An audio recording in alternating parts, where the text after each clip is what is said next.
Making stickers can be lots of fun, but have you heard about sublimation stickers? The awesome folks over at Koala sent me some of their sublimation sticker materials, and I've put together an easy tutorial to show you how to use them. But before we jump in, let's talk about something important. Why choose sublimation stickers over regular ones? Well, first off, the colors are more vibrant and permanent.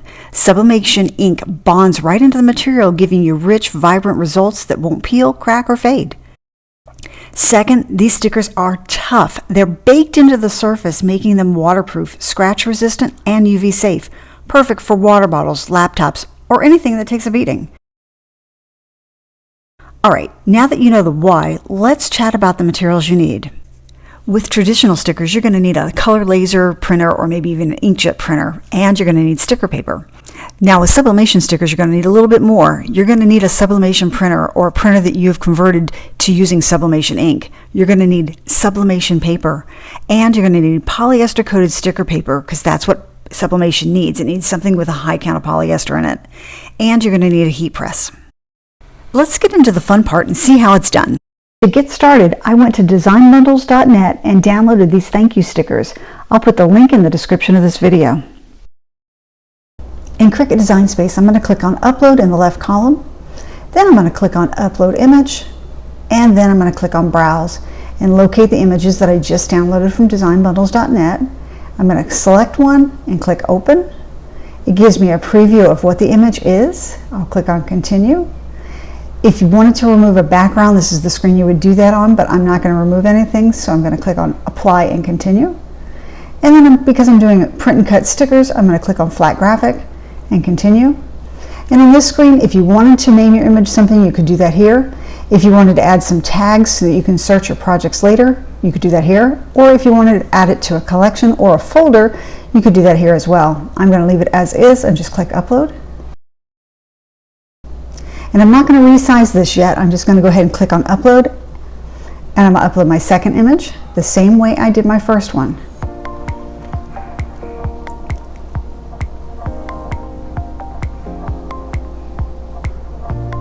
All right, let's do it one more time. Upload, Upload Image, Browse, find my next image, Open, Continue, Apply and Continue, Flat Graphic, Continue, and Upload. All right, one more time just in case you missed it. Left column, Upload, Upload Image, Browse, select your image, Open, Continue, Apply and Continue, Flat Graphic, Continue, and Upload. So now I have my 4 designs.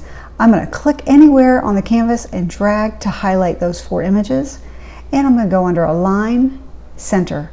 I want to resize them all to be the same exact size. That's why I did that. So I only have to go up under size once and type in 2.3, hit tab, and now all 4 were resized at one time. So I didn't have to do each one individually. Now I'm going to go up under Make. I'm not going to save my project. And you can see I have my 4 stickers here. Now I also have more space on this canvas or this sheet of sticker paper, so I'm going to go under Copies in the upper left and increase that to 2 and click Apply. So now I have 6, and I have 2 sitting on canvas 2. But when I go to canvas 1, I think I can squeeze 2 more in here. So I'm going to click on canvas 2 again, and I'm going to click and drag to select those 2 images, and then click on the triple dots, move object, and click on Mat 1 and confirm. Then I'm just going to drag those 2 images down here to the bottom, and it looks like I'm able to get them on here just fine. All right, now we're working with sublimation material, and when you have an item that has text on it and sublimation, you need to mirror your design so that when you actually go to adhere it to your garment or your stickers or whatever the case may be, the text reads correctly. So I'm going to click on Mirror, everything flip backwards, and then click on Continue. It's going to make a Bluetooth connection to my Cricut Joy Extra, and then I'll click on Send to Printer, and I'm going to choose my Epson ET2800, and I'm going to turn System Dialog Box on and click Print. And then on this dialog box I have my Epson 2800 selected, and I'm going to click on Media, and I'm going to select Plain Paper and I'm going to change my quality to best and then print. I'm going to be using the Sublimation glossy white sticker paper, and on the back it gives you all the instructions on how to use this. But we're not actually going to print on the sticker paper. You can see here that one side is glossy, that's the sticker part, and then there's a matte side for the backing. So we're going to set that aside, and we're actually going to use Koala Sublimation paper and put that into the Epson 2800 inkjet printer that I've converted to Sublimation ink by installing Sublimation ink into it instead of the inkjet ink. Now when it comes out, you can see that the colors are muted, but that's okay because when we heat them up, they're going to pop. Now on the back of the directions, it tells you that the heat press needs to be set to 370 degrees for 40 seconds. So I'm going to go ahead and do that on my heat press. And while that's heating up, I'm going to take that printout and I'm going to marry it with the glossy side of the sticker paper. And I'm going to use a little bit of heat resistant tape to kind of keep them in place so they don't slip during the heating process. Now that my heat press has reached 370 degrees, I'm going to swing that arm out of the way and take a piece of parchment paper and stick my stickers in the middle of that. And I want to make sure that the stickers, the printed sheet, are facing up. They're the top piece. And I use parchment paper just to protect my heat press. I'm going to go ahead and press this for the recommended 40 seconds at 370 degrees. And then when it's done, I can go ahead and lift that up and separate the printed sheet from the sticker sheet, and you'll see that when I do that, the colors really pop. Like I said earlier, Sublimation ink bakes into whatever the material you're adhering it to, so you can rub your fingers on this and it will not rub off. Now I flipped my design in Design Space so that when I did the Sublimation print, the text would appear properly on my stickers. But when I go to cut it, I need to flip it back, so I need to turn Mirror off. So I'm going to hit Edit, turn Mirror off, say Done. Now I'm going to click on Browse All Materials, and I'm going to search for sticker. And I'm going to choose the Printable Waterproof Sticker Set Transparent.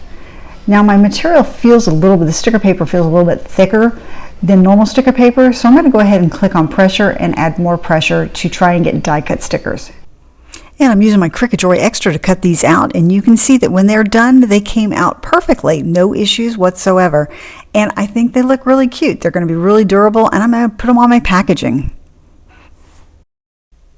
Let's talk about Sublimation stickers for a second. The one thing I really like is how bright and vibrant the colors turn out. Plus, they're waterproof without any extra steps, which is super convenient. I might still laminate them down the line just to make them even tougher, but it's nice that I don't have to. Sublimation does need a few more supplies. With traditional stickers, you just need a printer and sticker paper. But for Sublimation, you also need a dedicated Sublimation printer, Sublimation paper, and a heat press, so it is a little bit of a more setup.